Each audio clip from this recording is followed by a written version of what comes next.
Good afternoon, everybody. If I can ask everyone just to take a seat. Happy homecoming. Scott Snyder, Vice President for Research, Melanie Linder, Vice President for Marketing and Communications. We're just really thrilled to have you here. We are delighted to have our first inaugural UND LEADS Broad Perspectives on National Security Speaker Series starting here today.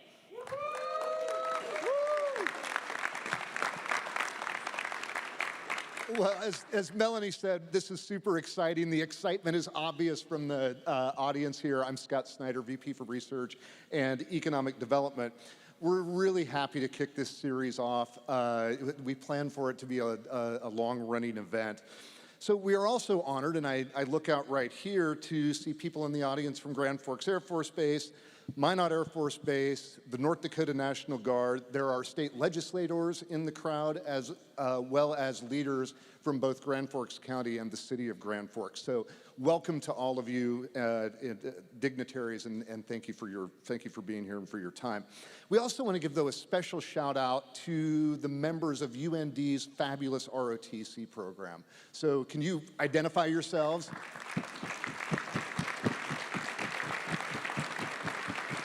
That's great. And I see Colonel Monroe is here today. And Colonel Monroe, we wanted to thank you so much for suggesting that we bring today's guest as our inaugural speaker for this event. The relationship between Grand Forks Air Force Base and UND is something that we all treasure. All right. We came up with the idea to have this speaker series to start a conversation around national security, and we also wanted to build awareness about the growing work that's happening here at the University of North Dakota. We do everything from designing satellites, nanotechnology, UAS, and advanced communication systems. So the plan is for each fall, we will have a distinguished speaker here on the UND campus. And in the spring, we're going to take the conversation to Washington, D.C. Thanks, Melanie. And I get the distinct honor of introducing today's guest. General Lori Robinson served as the commander of United States Northern Command. In this role, she made United States Air Force history as the first woman to lead a combatant command, a role that gave her responsibility for all military matters across North America. We are excited to learn about her experiences in leadership. So if you would all join me in welcoming General Lori Robinson and our own President Andy Armacost. Thanks a bunch.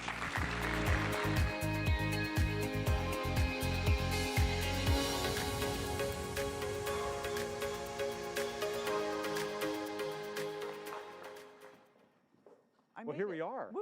We did it. The first step is easy, right? Yeah. Here we go. Well, it's great to see everyone. And General Robinson, thank you so much for being here and making the journey to Grand Forks and the University of North Dakota. And for those who don't know, we were stationed together in Colorado Springs at the same time. While I was at the academy and you were commanding Northern Command. And so it's great to see you again. Well, what he isn't telling you is that he twisted my arm to do some things for him over at the academy. Like he helped twist my arm to come here. Just kidding. Well, it's great that you're here. Thank you. We're also joined, we heard the great introduction Yeah. and the thanks to Colonel Monroe. Tim, Yeah. thanks so much for what you've done for the base and your whole team as well. In addition, I think Brigadier General Mitchell Johnson's here, somewhere in the room. Oh, you're right. We haven't met yet. Good to see you. And our new Adjutant General for the state of North Dakota. So congratulations on your new post. Congratulations.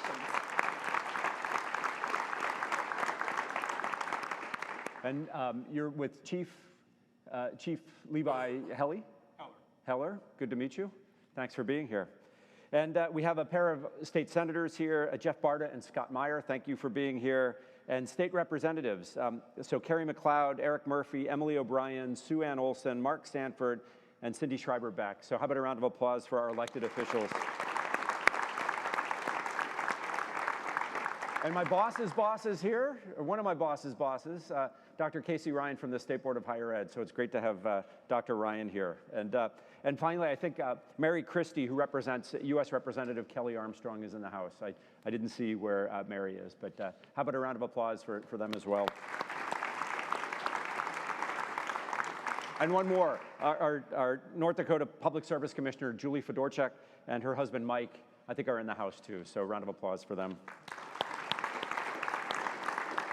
This reminds me of the awards ceremony last night. Lots of clapping. Oh, was there? Yeah, there was a lot, 5 hours worth of clapping. But I think you missed somebody incredibly important. Your real boss. My real boss. My boss's boss's boss's boss. My wife, Kathy. Yeah. Thank you, ma'am.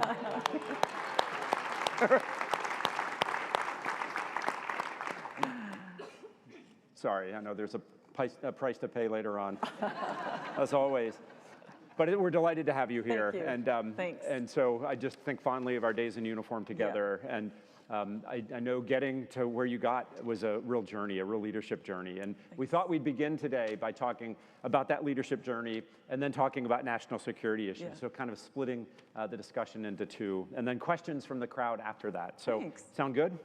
Perfect. Awesome, good. So tell us a little bit about your experience kind of entering into life as a member of the Air Force, but what preceded that, and you were a student at the University of New Hampshire, and go for it. I will. So just to kind of give everybody some context, I'm the oldest of 5. The oldest to the youngest is 6 years. Bless my mother. And my dad was in the Air Force for 30 years. So we moved around every 2 years. And so you can imagine my parents are worried about what are we going to do to send kids to college and all that. So we're on a trip. And my father says to me, Lori, what do you think about going to the Air Force Academy? And I said, no. I've done this Air Force thing for 18 years now, and I'm not going to do it anymore. And he goes, where do you want to go to school, college then? And I said, well, University of Texas, Hook 'em Horns, because I was born in Texas. I know. You want to hear? And then he's like, yeah, that's really nice. You're going to the University of New Hampshire because it's our state of residence. And my parents are there, and they can watch out and make sure you're not as much of a wild child as I know you are, which I was. I'm like, okay, I'll go to the University of New Hampshire. Well, about in my second year at the University of New Hampshire, I wanted to be a teacher. And they said, well, you have to go and get your master's.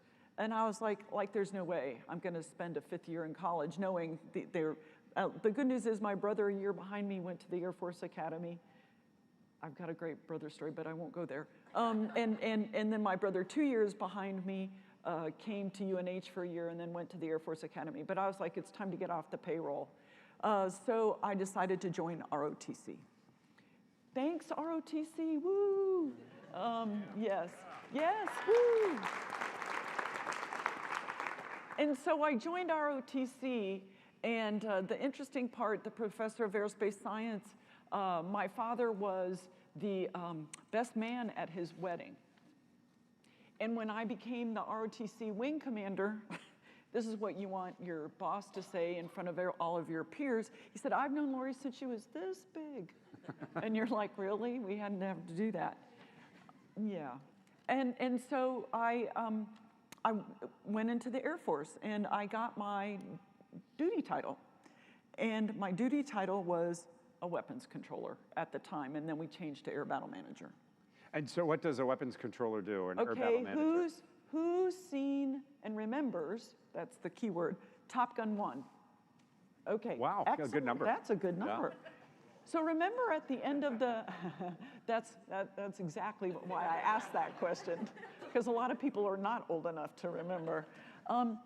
If you remember at the end of the movie, there's somebody that's sitting at a radar talking to the fighter pilots on where the bad guys are. Well, that's what I did. I talked to fighter pilots where the bad guys were, and so they would go kill them. True. But what happened was the professor of aerospace science said, Lori, you need to talk to your father and have him get you out of this career field because you'll never get promoted past major. And I said, well, here's the deal. I'm not going to ever ask my father to do anything for me. And secondly, I only plan on staying 4 years, so it doesn't matter. And 37 years later. So. Those, right, and this career field yes. was notoriously, I think the senior ranking person in your career field was a lieutenant colonel. And in the entire Air Force. In the entire Air Force, and we ended up having one colonel there. And really, at the beginning of my career, there. You know, no kidding, you would either go to what we called a ground tax unit, which you would do mobile stuff.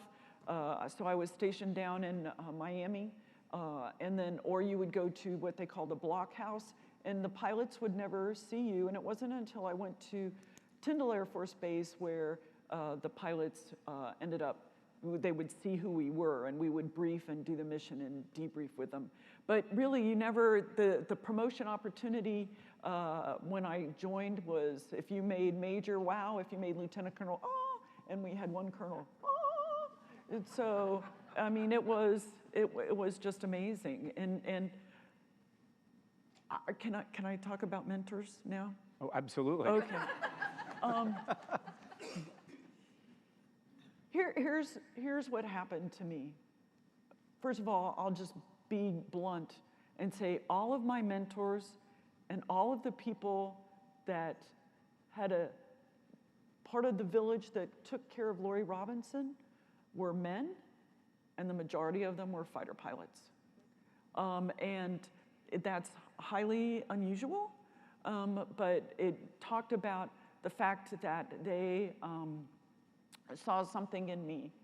And so I was totally blessed to have people that didn't care that I was a woman, or a weapons controller or air battle manager, but cared that I was competent at what I did.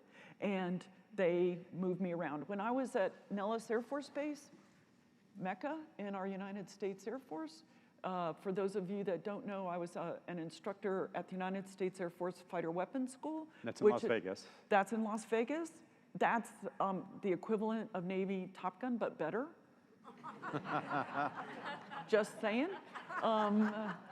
But I was the first and only female instructor there with a bunch of fighter pilots. And I would tell you from a mentorship perspective, you know, to have these folks say when I left or say when they left, when I go to war, I want Lori on the radio. And it's one of the greatest compliments I got from a professional perspective. But when I was also there at the time, the F-15 squadron commander ended up being a chief of staff of our Air Force.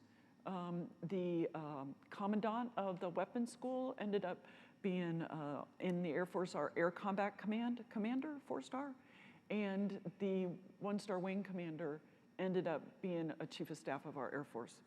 So when you're the only woman, when you do good, it's good, and when you don't do good, it's noticed.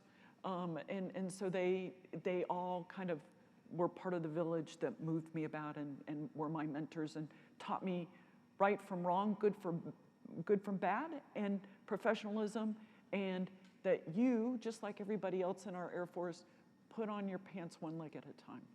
And when did that turning point happen where you said, hey, I think this is going to work out, well, right? That you're not going to peak at major, yeah. Or that there was a path for you? Well, that's a great question. You know, I don't remember ever really having that moment, but what I do remember is I was getting ready to go be the commander of Air Combat Command's executive officer, so sit outside of his door, and I was a lieutenant colonel at the time. And in our Air Force, we have these things that's called promotion recommendation forms, and somebody at the bottom signs it and says all these wonderful words about you. And so to have a 4-star general say all these wonderful words about you and have it signed, I said to my husband, oh, I'll probably get promoted to colonel. So that's probably the first time that I thought about anything. But I said, there's never been a general in our career field, so let's go figure out you know, where to retire, and I'll do 3 years afterwards and do that. Yeah, so it was, the other time that I even had any bit of a forward vision was when I was leaving the weapons school the first time, and our wing commander asked me what I wanted to do, and I said, well, I didn't know. I was gonna go meet my husband in Hawaii. We were stationed in Hawaii. That didn't suck. And, we were stationed there, and he goes, well, I think you need to come back and be the squadron commander of weapons controllers. And I ended up doing that. So those two things were kind of like, wow, that's kind of cool. But the rest of it, I just kept getting put in places because people believed in me and my capability and potential, and I just kept getting put in places. And the majority of places had been mostly fighter pilots or pilots and no women. And undoubtedly those experiences had an impact on the way that you led others as well. So what I learned, so here's a couple of leadership lessons that I learned.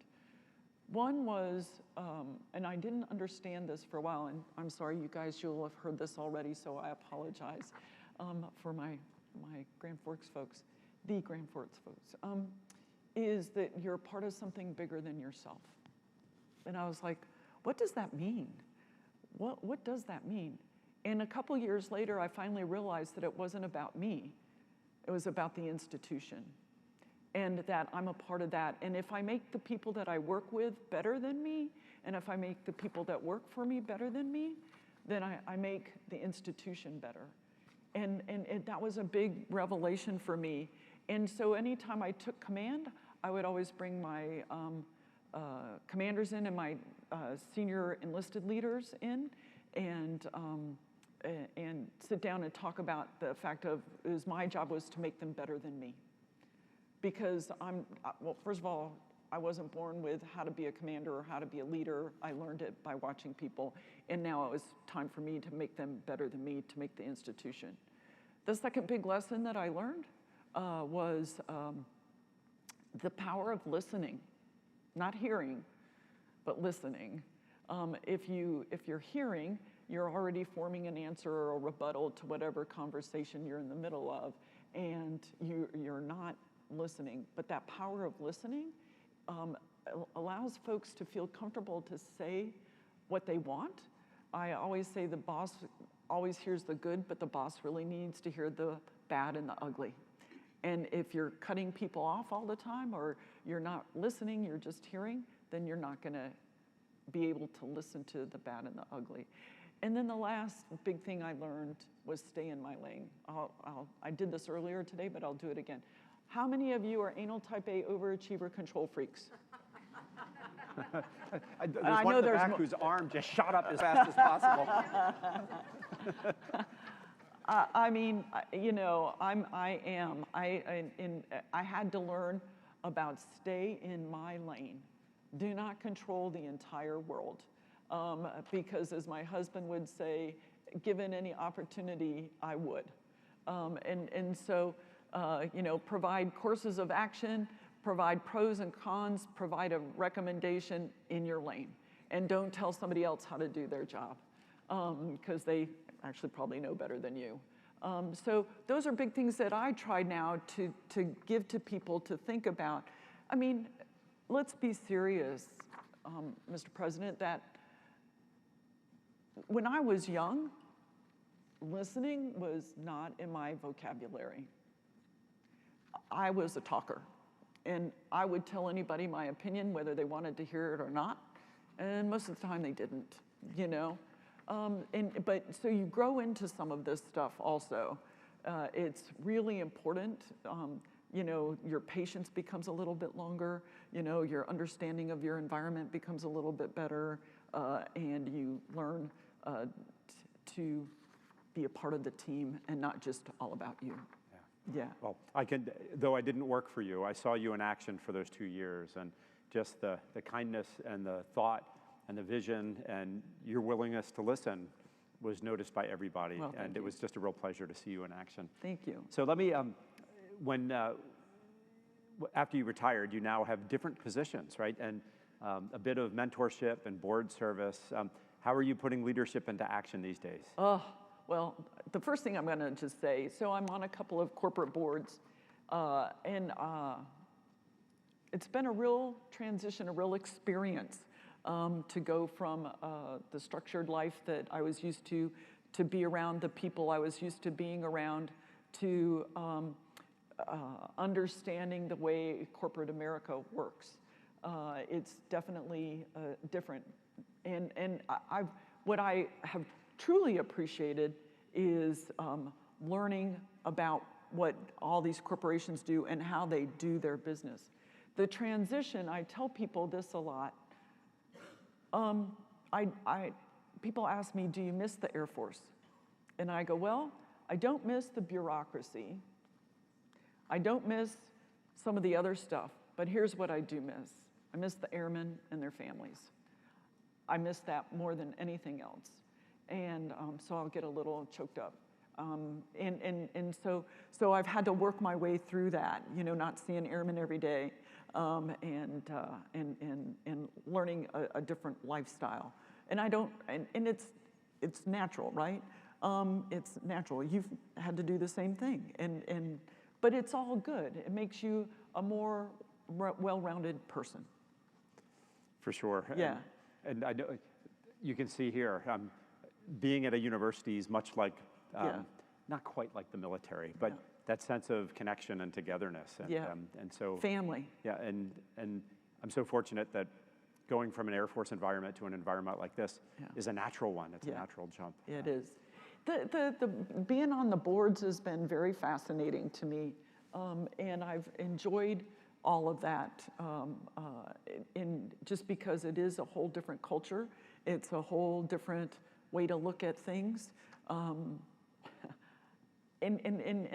it just, again, not only do I do mentorship, but I do speaking. So yesterday I spoke in Chicago, and I always say, I did what I did so that you can do what you do, because our nation needs you to be doing what you're doing. So our nation needs you. And so I was proud to do what I did for 37 years, so you can do what you do. Well, let me talk about the latter part of your 37 years and dip into some of those national security issues that we talked about earlier. So you spent 3 years as the commander of the Pacific Air Forces. 18 months. 18 months. It felt like 3 years, I'm sure. Oh no, I loved it. When really? LO was my favorite assignment ever. Well, I got to go see airmen and their families. Of course. You know, and okay, I have to tell this story. I'm sorry to interrupt you, sir. So at my change of command, I had two bosses: the Chief of Staff of the Air Force and the Admiral that ran Pacific Command. It was Pacific Command at the time. And when he was talking about the area of responsibility, he goes, the Pacific Command is 52% of the globe. That area of responsibility is 52% of the globe. And 83% of that is water. He's a Navy guy. But 100% of that is air. Woo, woo, woo. So what I would say, I loved it because I went to a lot of places, my husband and I did, and I got to see airmen and their families and be able to make a difference in their lives. Nice, but you also had a front row seat to interesting geopolitical discussions and participating in those. And so let me ask about China. And we've seen over the last 25 years a growth in Chinese military capabilities, and, as well as what we call their soft power operations, right? Their political and kind of influential operations as well. What did you see then that got your attention when you were in command? Yeah, so I would say a couple things. First of all, I had the privilege to visit China twice. The first time I went to an air show that they had. I had an airplane that was part of the air show, so I was able to go. And then the second time I went to a couple of different installations and got to see their installations. I would give you a couple of observations. The first was that observation was at both of those events. Twice I got to talk with the chief of the Chinese Air Force. And it was very interesting just to listen to him talk about what's going on and quite frankly some of his concerns, and then obviously I would reciprocate. The other thing, other couple things that I would say from an observation perspective, when I went to the installations, you didn't see people around, and I asked about all that. Why don't I see many people around? And the response was, well, they're off training someplace else. I mean, and I, of course, wasn't going to argue with that. I just found that as an interesting observation of not being able to see people. And then the last thing that really had me as the commander of Pacific Air Forces was the growth and capability of their airplanes, especially their fighters. And if you've read or seen anything in recent stuff, the current commander of NORAD and NORTHCOM is concerned about the fact that the Chinese are entering into the Arctic and that they've come a little further. And I started watching them when I was the commander leave China and be out and do intercepts. And my concern was miscalculation between the two aircraft. People would say, well, but what about, they say ships, I say boats. What about ships in the sea? And I would say, and how many knots of closure is happening between two boats versus between two airplanes? And so I'd be very concerned about miscalculation. And we had a couple of not professionally done intercepts. And so that gnawing of getting better capability, getting more capability, being out now in international airspace where they wouldn't hardly ever be, and then the possibility of miscalculation were things that were on my mind. And then your boss's bosses, I know the Secretary of Defense had made some policy statements about the relations between the U.S. and China, and undoubtedly that probably put a little kind of twist in your work as well.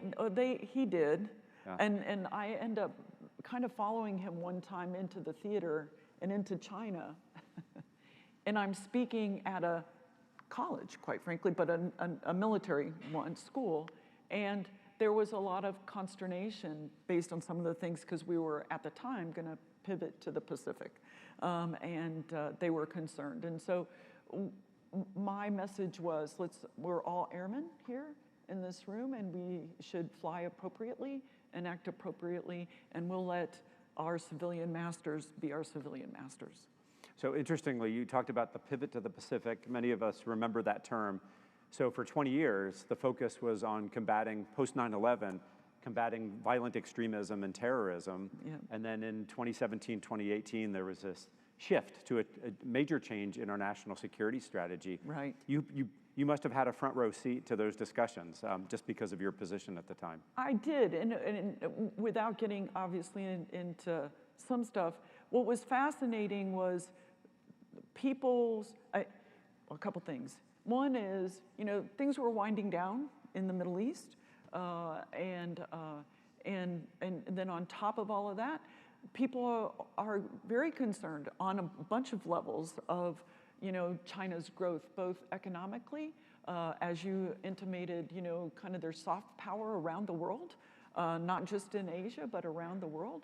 And then if you look hard power, if you look at how their military has changed, not just in force structure, but now they're fighting together, they're exercising together, they're exercising with Russia, and those kind of things are, from a pure military lens, a little bit disconcerting. And so I think those were some of the reasons why we really turned our view. I can tell you that we used to have many meetings about China and its influence around the globe. Yeah. So let me turn back to the homeland then. Yes. Your other big command was the commander of U.S. Northern Command and NORAD. Mm-hmm. And for those who don't know, NORAD is a joint agency between... No, binational. Binational. Sorry. Not joint. No, sorry, binational. I've been out for 4 years. I've forgotten the terms. What is that all about? Before he takes my thunder, here's the most...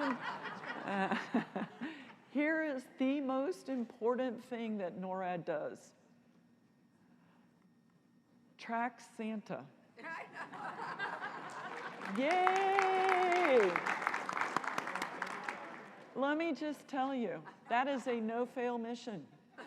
It is a no-fail mission, and parents love it because on the script, although I heard something earlier today I will not repeat, you can, but parents will say to the are so excited because when you pick up the phone and you call or you send an email, it'll be, and if you're not in bed by 9 o'clock, Santa's not gonna come drop the gifts at your house, But the other thing that was very, very cool is the President and the First Lady also did a call. And that was very, very cool. But yeah, NORAD Track Santa, the most important gig in the world. There's a website too. Oh, yeah. I think it's NORADTracksSanta.org. It is. Well, I've got the app. There's an app for that. There's an app. And it'll tell you how many days are left until NORAD Track Santa starts all over again. There we go. And you thought I did important stuff down there. And I got in trouble that night because I was following the script, which said, tell the kids to go to bed by 9. And Kathy was saying, are you a fool? 7. They need to be in bed by 7. So I failed miserably. It's all good. Yeah. But I do want to talk about that command and commands. And I make a point about saying bilateral because people would say, oh, well, you're like the UCOM commander because of all those different nations. And I go, no. I, as the NORAD commander, could move force structure around should we need to based on intelligence. The UCOM commander could not move others' force structure around from different countries, but I could move Canadian force structure around. And so as the North American Aerospace Defense Command commander, I was responsible for the sovereignty of the airspace over Canada and the United States. And as that commander, before my nomination would go to the Senate for my confirmation, I had to interview with the Chief of Canadian Defense Staff and get a recommendation from the Prime Minister of Canada sent to the President of the United States to say, yes, I give her a thumbs up. So that's totally different than any other command. And I would tell you that it was very fulfilling because, Canada, they're right there, obviously. You know that better than I do. I live in Florida where there's hurricanes. But being responsible for that was just huge, and I enjoyed every single second of it. But I will say, being the commander of both commands at the same time, so in my NORAD hat, responsible as Secretary of Canadian Defense Staff and the Prime Minister and the Secretary of Defense and the President of the United States. In my U.S. Northern Command hat, responsible to the Secretary of Defense and the President of the United States. To defend the United States, I had 3 primary roles. The first one was defend the United States against a ballistic missile threat. And I think in 2017, Kim Jong-un decided he needed to shoot more missiles than he had previously. So I was up a lot, worried about that. My second was defense support to civil authorities. What does that mean? As an example, Grand Forks has gotten ready to go help if they need help with the hurricane. I dealt with Harvey, Irma, and Maria. So it was something that an airman really doesn't do much of. And so I had to learn a lot about what that meant. And then the last is, making friends with Canada and Mexico and the Bahamas. Bummer. And so those were my 3 primary roles. But in their own regard, they have a lot of responsibility. And then to have 2 of them, wearing those hats was a lot to learn.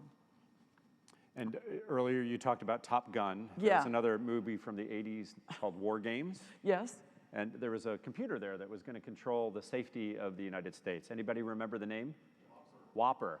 How old are you? There you go. There we go. 84. So any insights from your time as the commander No. of where Whopper exists? Absolutely. Okay. I can't tell you. I'd have Secret. to kill you. There we go. Exactly. But the command, U.S. Northern Command, was only 10 years, about a decade old, Yeah, I think. it was after 9/11. After 9/11. If you go back and think about it, we had these 2 oceans, right? The Atlantic and the Pacific. And these 2 oceans safeguarded us, right? And now all of a sudden, something happened that we hadn't anticipated. And we had been looking internally, not externally, because we had these 2 oceans. And so now it's like, oh my goodness, we have to start thinking, how are we going to defend all of this piece of precious territory? And so even our radar systems. As a weapons controller, I worried about where were our air traffic controller radars. I worried about, I flew on AWACS, right? The airplane with a big rotodome on it. I worried about, people coming in if we were out over the Gulf of Mexico. Could we see somebody coming in? So our view of, we had all these other combatant commands, so in charge of leading soldiers, sailors, airmen, Marines, civilians, Coast Guardsmen to wherever, but we didn't have one defending the homeland to exterior. Yeah. And now, post-retirement, after coming out of, again, your advisory roles, serving on boards, but undoubtedly your experience as a four-star general and combatant commander causes you to look at the world probably through a certain lens, but granted, in a different lens, because now you're a citizen who probably doesn't have access to all the same types of deep classified information that you had before. So with that as a backdrop, let me ask about some other things happening in the world, and just recognizing that, that this is more of a citizen's perspective with a certain background rather than an official policy type statement.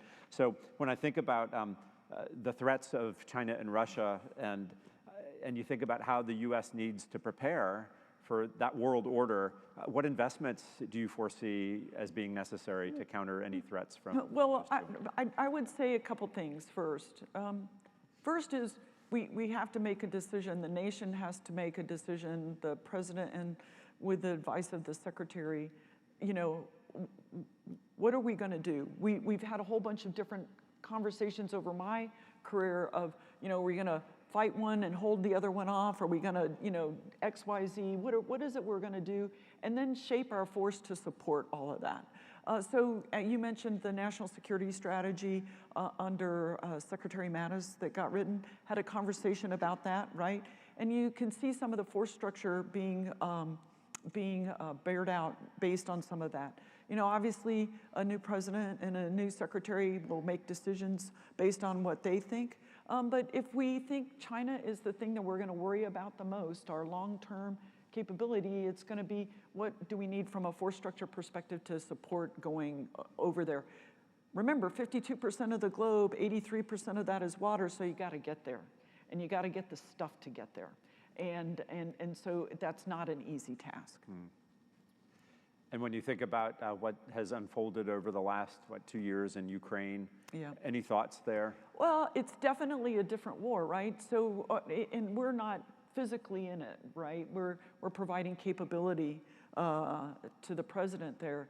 But it's definitely a different war. And the question is, in a citizen, not General Robinson, but in a citizen is, to me, this is about democracy.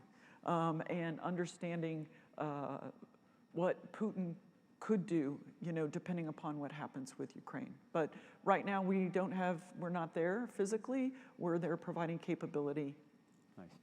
And of course, a lot happening in the Middle East as well. And you and I spoke last week. I know you won't go deep, particularly because you don't have all the information, but you said something interesting to me about kind of national security and how it plays out. So any thoughts there about instruments of national security and our response in the Middle East? Yeah, one of the lessons I learned when I was the commander of Pacific Air Forces, but more importantly when I was the commander of NORAD and NORTHCOM, the Secretary of Defense was very, very good about saying we're going to lead with diplomacy.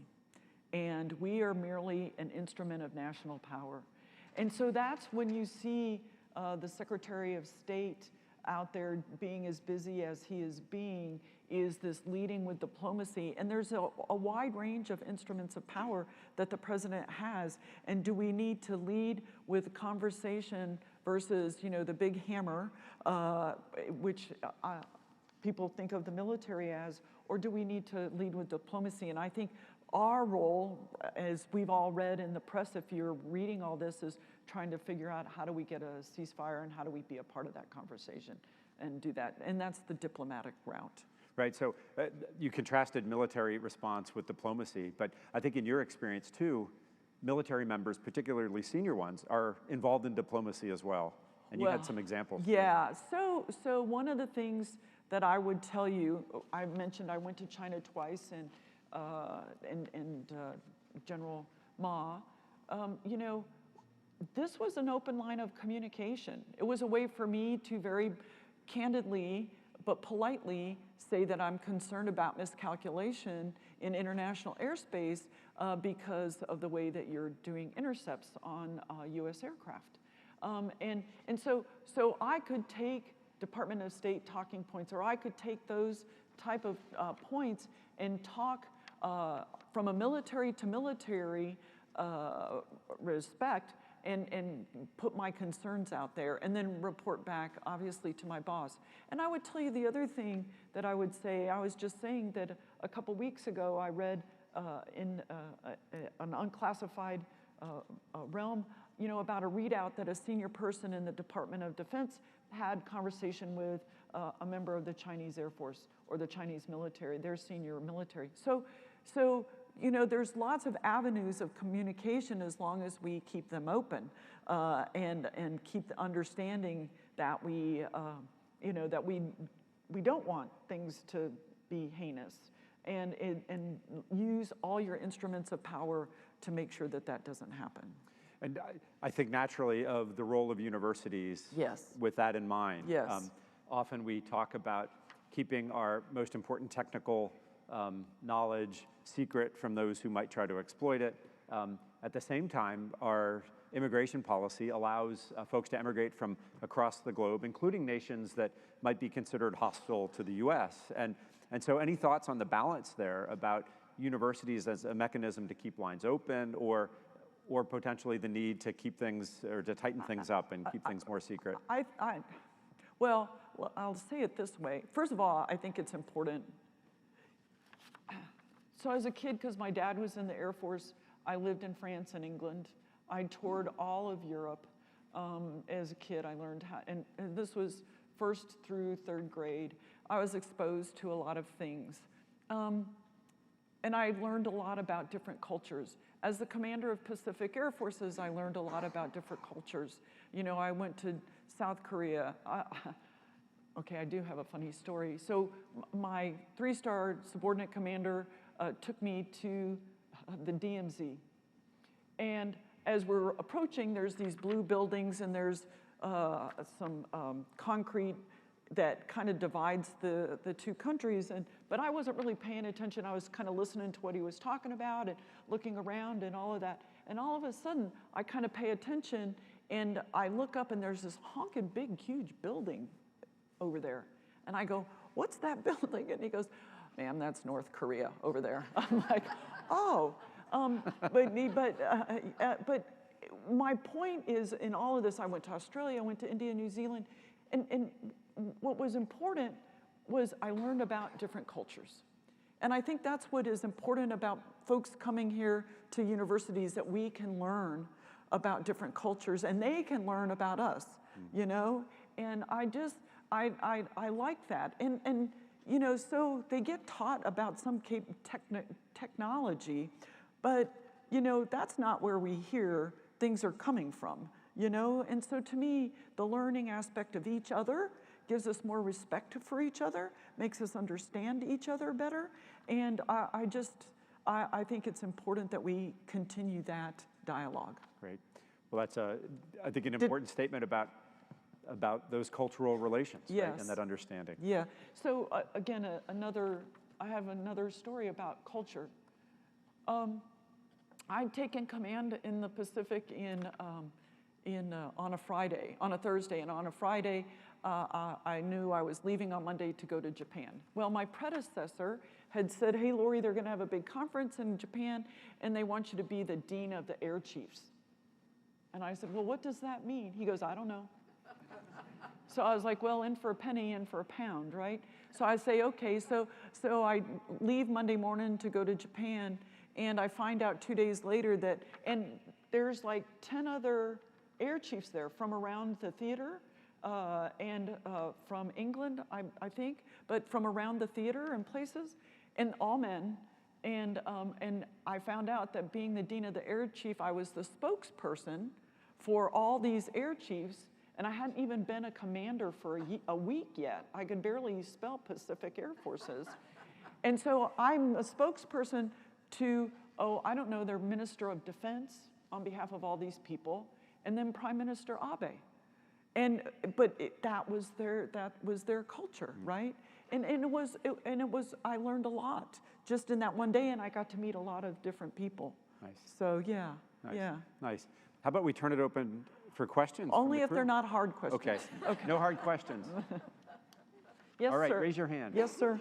Go ahead. Hi there. Thank you so much for coming. And please introduce yourself, too. I'm so sorry. My name is Susie. I'm a first-year student of law here at the School of Law. I am originally from the University of Manitoba, Winnipeg, where we have the NORAD regional headquarters. Yeah. At the Canadian Forces Base. Did I say NORAD okay? Yes, you did. No worries. Just say perfectly. Oh, it is. Okay, now it is. Yeah. So Canada announced $30 billion over the next 2 decades in NORAD modernization, with a list of 19 separate projects on the Canadian side. And the United States has announced, well, I don't know. We have no idea. The Prime Minister and President released a joint statement just last year that NORAD modernization is supposed to be the defense priority for both countries. But my question to you, is it really? And then some easy questions, I promise this time. It should be good. Do the NORAD regions still make sense? So ANR, CONAR, and CANAR, and any chance of new domains or partners in NORAD in the future, such as maritime control, Greenland, and even Mexico? Thank you. Well, you violated the first rule. That was too easy. Yeah, it was too easy. So, you know, here's what I would say about your first question about modernization. When I was the commander of NORAD, Canada let out their modernization roadmap in 2017, I want to say, the first one. Now they've done a subsequent one, right? Reiteration. But what I would say is that I think the difference between the two nations is that the way that we do our budgeting and the way you do your budgeting, right? So I know the commander currently at NORAD. I've known him since he was lieutenant. And I know I've watched him in a couple of his speeches, and he's definitely talked about that. And so he's got to compete with all the other services and competing priorities. It doesn't make it right or wrong. It just is what it is. But I know that me, the 2 subsequent, and the current NORAD commander have very much talked about that and made that part of the discussion on the table when it comes to budget stuff. So it doesn't mean it's not going notice. It just means that there's a lot of other competing things that the Secretary of Defense and the President have to think about and deal with. Crappy answer, but it is what it is. Do I think a CONAR, ANR, and have different regions, should we change that? No, because of the expanse of control and the need. I wouldn't want somebody down in Florida worried about Alaska. I liked having a commander in Alaska that would deal with all this stuff on the northern edge, right? Or down in the south part of Alaska in the north of Canada. And I will tell you, particularly, I got very concerned because all of a sudden now the glacial stuff is breaking up and cruise ships are going through now. So I wanted to be able to have somebody that was close. And then the other thing I would say is to add mission stuff between the 2 countries. I was asked that when I was the commander, and I was very concerned that the answer, if you tried to reopen that agreement, right now we have maritime awareness, but not control, right?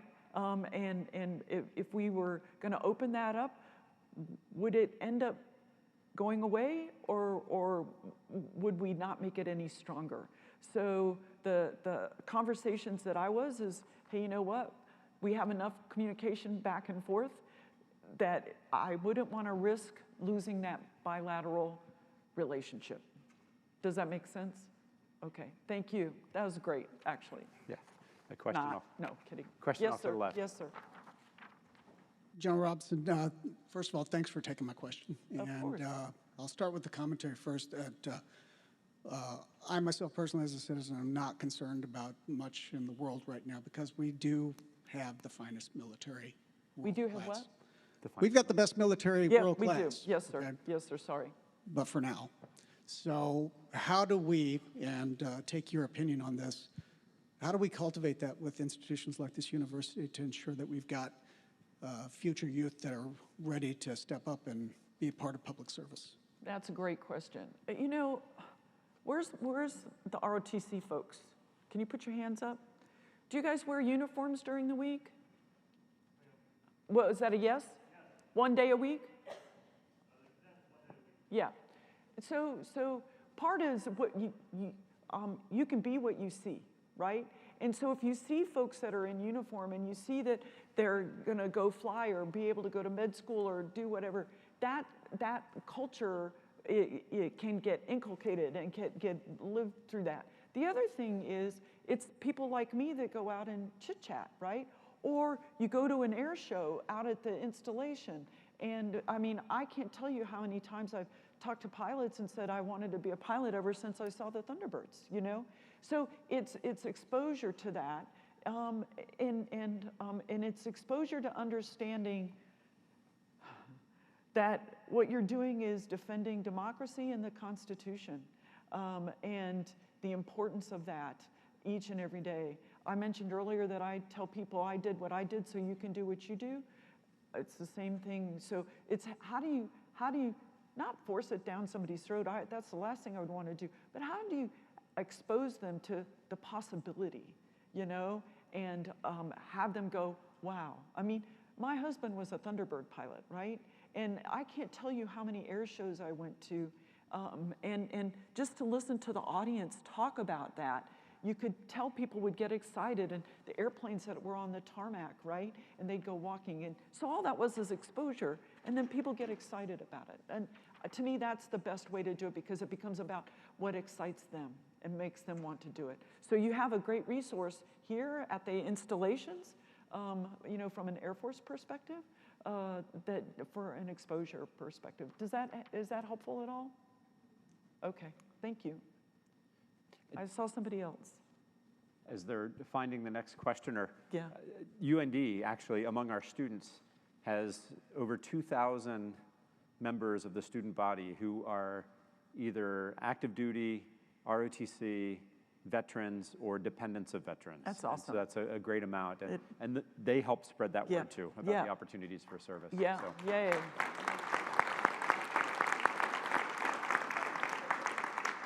All right, we have a question. Another. This is going to be the easy one. I'm very greedy. I'm very sorry. So I had the absolute pleasure of joining the NATO Field School, which is a program that takes you all over Europe and take part of simulated exercises as a student, the same one that commanders and diplomats go through at the NATO Defense College in Rome.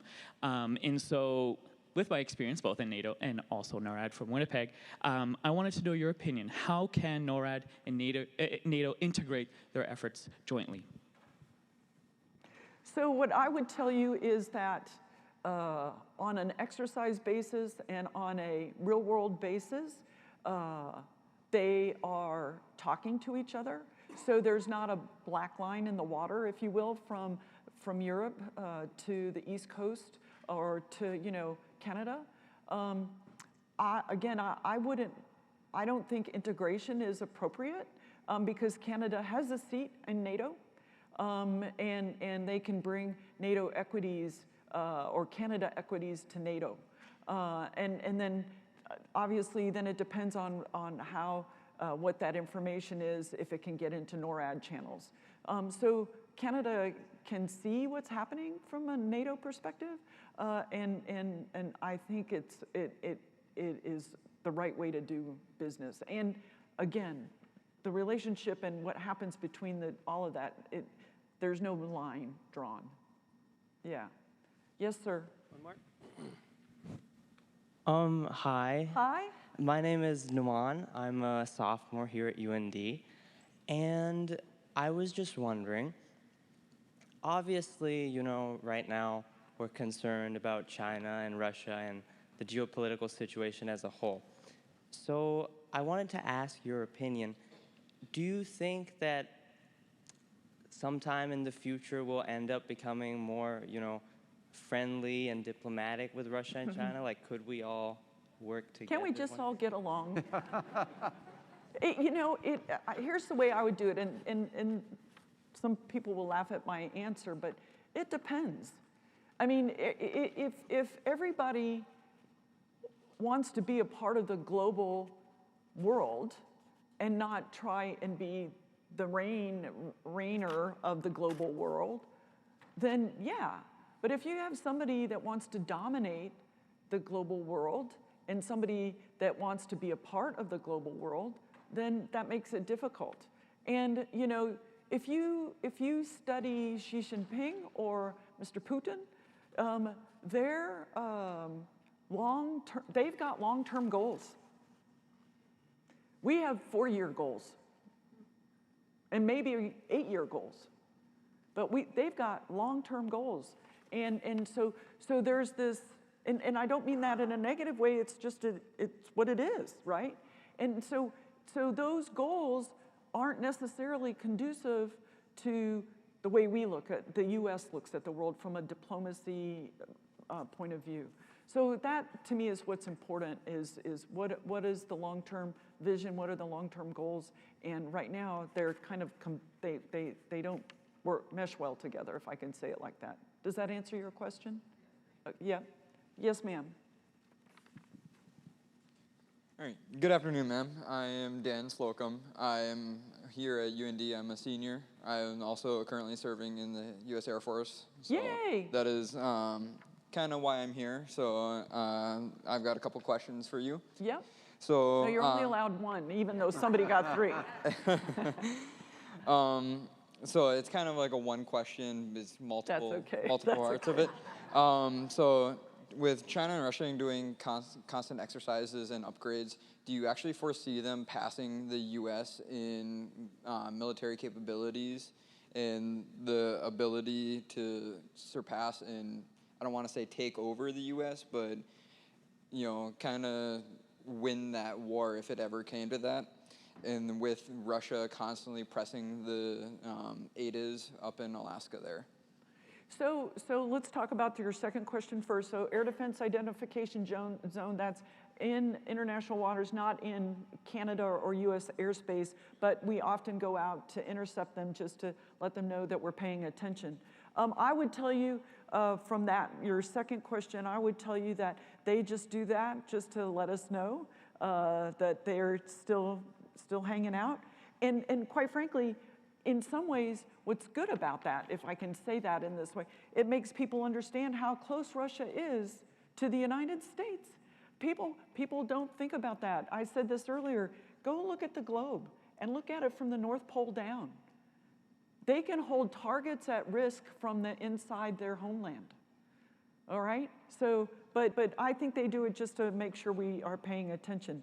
And then, do I think China will overtake the United States? I think there are a couple of areas that I worry about, but I worry mostly about capacity and their capability on fighters with stealth is getting pretty good, and their capability with hypersonics is something that I've been paying attention to, obviously reading unclassified stuff. But I worry a lot about capacity. And I see them, as I mentioned earlier, leaving their space and getting into other waters and other air and all that, and exercising differently. But I haven't seen anything yet that makes me think that they're going to attack the United States. Thanks for all the great questions. I know we had one more over here, but we're going to promise you the first one-on-one question with General Robinson after we break, okay? So, General Robinson, let me say thank you on behalf of the University of North Dakota for spending an hour with us, sharing these incredible insights and both your personal journey, your appreciation, understanding, and wisdom about national security issues. And we look forward to maintaining our lifelong friendship, not just me personally, but with the university. Congratulations to all of you. Thank you for your time. I really appreciate it. Thank you. Thanks.